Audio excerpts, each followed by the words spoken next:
ईशा शर्मा, माध्यमिक बालिका आदर्श विद्या मंदिर केशव नगर चौमू से आपका ऑनलाइन क्लासेस में स्वागत करती हूँ। आज हम सामाजिक विज्ञान के अंदर अध्याय 6 केंद्र सरकार पढ़ेंगे। देखिए, केंद्र सरकार हमारे जो देश है भारतवर्ष के अंतर्गत संसदात्मक शासन व्यवस्था को अपनाया गया है। संसदात्मक शासन व्यवस्था है जिसके अंतर्गत की सरकार के 3 प्रमुख अंग होते हैं। सरकार के 3 प्रमुख अंग हैं। सरकार के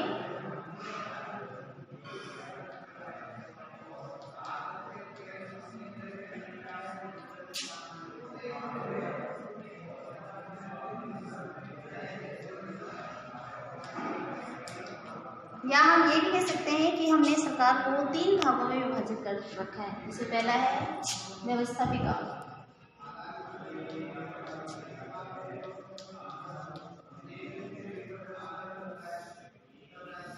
इसका दूसरा अंग है वह है कार्यपालिका,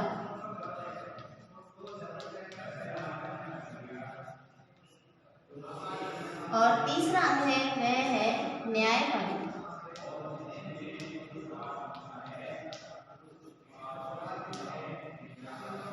तो फ्रेंड्स, सरकार के 3 प्रमुख अंग हैं, व्यवस्थापिका, कार्यपालिका और न्यायपालिका। इन तीनों अंगों से मिलकर तीनों अंग मिलकर शासन में व्यवस्था बनाए रखने का कार्य करते हैं। जो व्यवस्थापिका है उसके द्वारा कानूनों का निर्माण किया जाता है, व्यवस्थाएं स्थापित की जाती है और उन जो नियम और कानून बनाए जाते हैं व्यवस्थापिका के द्वारा, उनके द्वारा कार्यपालिका के द्वारा जो हमारा देश है उसमें शासन व्यवस्था को संचालित करने का कार्य किया जाता है। तीसरी है न्यायपालिका। न्यायपालिका के द्वारा व्यवस्थापिका के द्वारा बनाए हुए कानूनों और कार्यपालिका के द्वारा लागू किए हुए कानूनों का संरक्षण करने का कार्य न्यायपालिका के द्वारा किया जाता है। कोई भी व्यक्ति, संस्था, चाहे उच्च अधिकारी हो चाहे कोई भी साधारण व्यक्ति हो, अगर उसके द्वारा इसकी अवहेलना की जाती है इन नियमों कानूनों की, तो उनके संरक्षण का कार्य व्यवस्थापिका के द्वारा किया जाता है। आज हम इसके प्रथम अंग व्यवस्थापिका के बारे में पढ़ेंगे।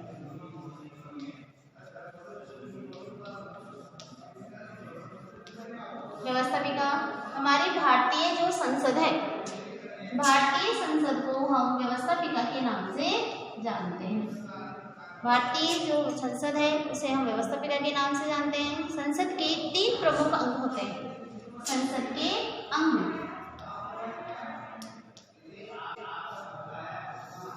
देखिए, पहला होता है लोकसभा,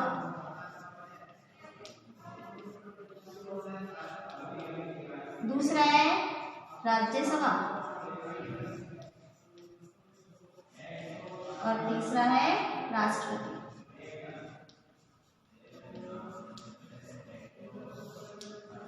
तो संसद के 3 अंग होंगे, लोकसभा, राज्यसभा और राष्ट्रपति। 3 होंगे, लोकसभा, राज्यसभा, राष्ट्रपति। अब देखिए लोकसभा, पहला अंग है लोकसभा।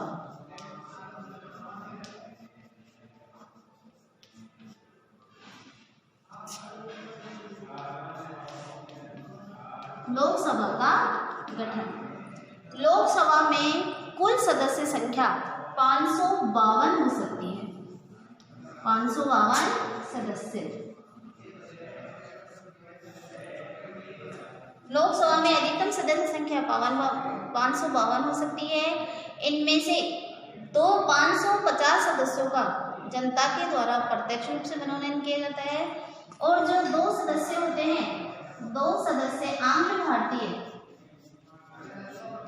2 सदस्य आंध्र भारतीय होते हैं।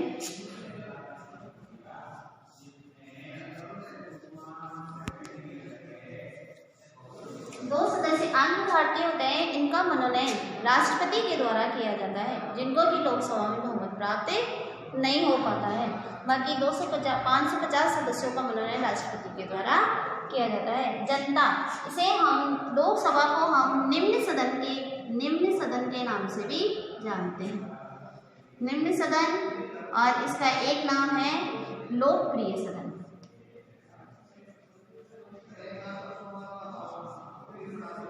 लोकप्रिय सदन, निम्न सदन इसलिए कहते हैं क्योंकि ये अस्थायी सदन होता है इसका 5 वर्ष के लिए जनता के द्वारा निर्वाचन किया जाता है। और लोकप्रिय सदन इसलिए कहा जाता है इसको क्योंकि लोकसभा के सदस्यों का जनता के द्वारा प्रत्यक्ष मतदान में भाग लेकर इनका निर्वाचन किया जाता है, इसलिए इनकी सदस्य संख्या 552 होती है। 2 सदस्य होते हैं, ये आंग्ल भारतीय होते हैं। 550 सदस्यों का जनता के द्वारा प्रत्यक्ष रूप से मनोनयन किया जाता है। इसे निम्न सदन या लोकप्रिय सदन के नाम से भी जाना जाता है। अब देखिए लोकसभा के सदस्यों की योग्यता।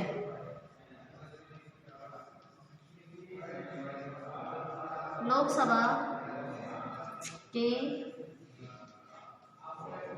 सदस्यों की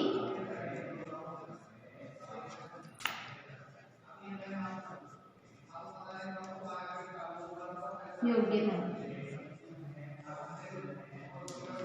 देखिए लोकसभा के सदस्य जो जनता के द्वारा प्रत्यक्ष रूप से चुने जाते हैं उनमें कुछ महत्वपूर्ण योग्यताएं मानी गई है, जिसमें सबसे पहली है वह भारत का नागरिक हो।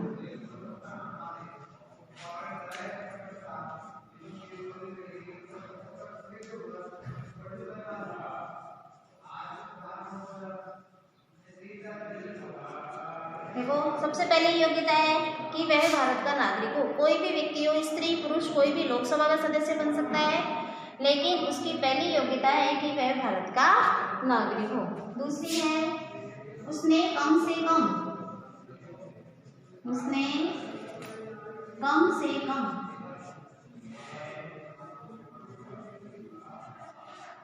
25 वर्ष की आयु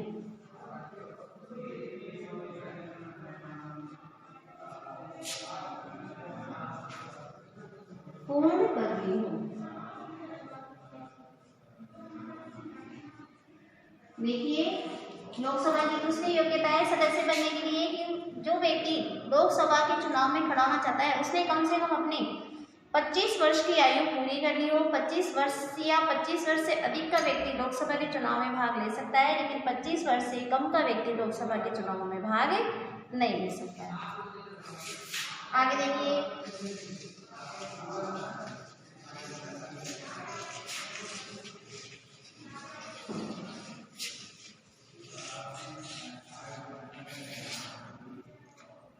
तीसरी योग्यता है वह पागल या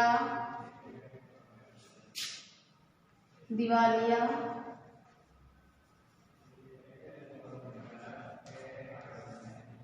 ना हो। तीसरी योग्यता है इसकी कि वह पागल या दिवालिया ना हो। अगर किसी व्यक्ति में कोई दिमागी रूप से कमजोरी है तो वह लोकसभा के चुनाव में भाग लेने के लिए अयोग्य माना जाता है। इसी तरीके से किसी भी बैंक के द्वारा अगर उस व्यक्ति को दिवालिया घोषित किया गया है तो ऐसी स्थिति में भी उसके द्वारा लोकसभा के चुनाव में भाग नहीं लिया जा सकता है। और चौथी योग्यता है वह यह है कि वह किसी भी लाभ के पद पर कार्यरत ना हो, ना ही तो वो केंद्र सरकार के अधीन और ना ही सदस्यों की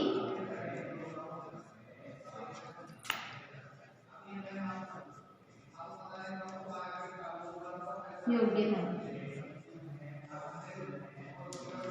देखिए लोकसभा के सदस्य जो जनता के द्वारा प्रत्यक्ष रूप से चुने जाते हैं उनमें कुछ महत्वपूर्ण योग्यताएं मानी गई है, जिसमें सबसे पहली है वह भारत का नागरिक हो।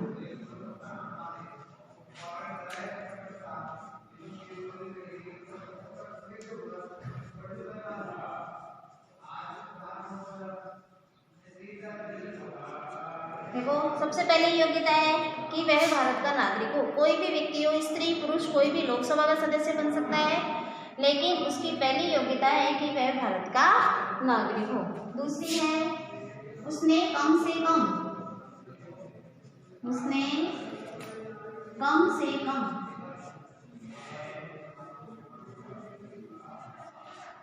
25 वर्ष की आयु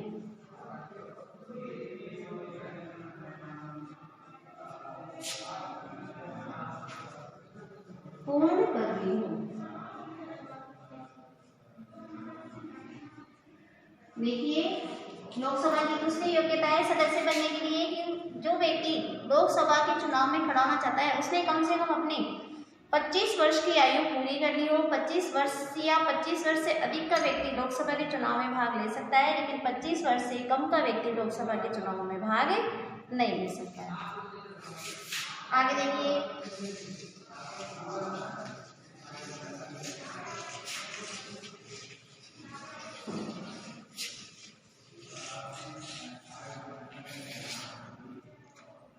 तीसरी योग्यता है वह पागल या दिवालिया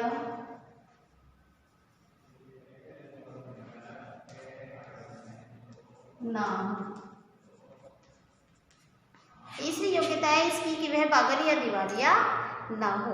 अगर किसी व्यक्ति में कोई दिमागी रूप से कमजोरी है तो वह लोकसभा के चुनाव में भाग लेने के लिए अयोग्य माना जाता है। इसी तरीके से किसी भी बैंक के द्वारा अगर उस व्यक्ति को दिवालिया घोषित किया गया है तो ऐसी स्थिति में भी उसके द्वारा लोकसभा के चुनाव में भाग नहीं लिया जा सकता है। और चौथी योग्यता है वह यह है कि वह किसी भी लाभ के